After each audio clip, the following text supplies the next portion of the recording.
ಇನ್ನು ಭೈರತಿ ಸುರೇಶ್ ಕಚೇರಿಯಲ್ಲಿ ಚಿನ್ನ ಕಳುವಾದಂತಹ ಪ್ರಕರಣಕ್ಕೆ ಸಂಬಂಧಪಟ್ಟಂತೆ ಬೆಂಗಳೂರಿನಲ್ಲಿ ಸಚಿವ ಜಿ ಪರಮೇಶ್ವರ್ ಅವರು ಮಾತನಾಡಿದ್ದಾರೆ. ಈ ಪ್ರಕರಣದ ತನಿಖೆಗೆ ಆದೇಶ ಮಾಡಲಾಗಿದೆ. ವಿಧಾನಸೌಧದ ಗೇಟ್ನಿಂದ ಒಳಗಡೆ ಹೋಗಿದ್ದಾದ್ರೂ ಹೇಗೆ, ಯಾವ ಗೇಟ್ನಿಂದ ಒಳಗಡೆ ಹೋಯಿತು ಚಿನ್ನ, ಆದರೆ ಬ್ಯಾಗ್ ಒಳಗಡೆ ಹೇಗೆ ಹೋಯಿತು ಅನ್ನುವಂತಹ ಪ್ರಶ್ನೆ ಕೂಡ ಎದುರಾಗಿತ್ತು. ಇದಕ್ಕೆ ಸಂಬಂಧಪಟ್ಟಂತೆ CCTV ಫುಟೇಜ್ಗಳು ಇದ್ದಾವೆ.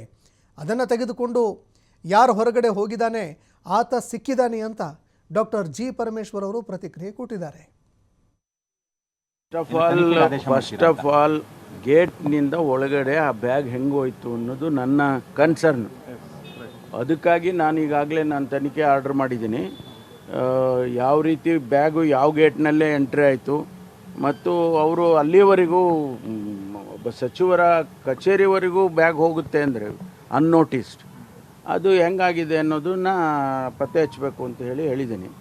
ಅದು ಇವತ್ತು ನಾಳೆ ಅವರು ನನಗೆ ಹೇಳಿದರು, ಯಾರಿಗೆ ಕೊಡೋದಿತ್ತು ಎಲ್ಲ ನಾನು ಈಗಾಗಲೇ ಕಮಿಷನರ್ಗೂ ಹೇಳಿ, ಜಾಯಿಂಟ್ ಕಮಿಷನರು ಅವರು ಜವಾಬ್ದಾರಿ ತೊಗೊಂಡಿದ್ದಾರೆ. ಅದನ್ನು ಪತ್ತೆ ಹಚ್ತೀವಿ.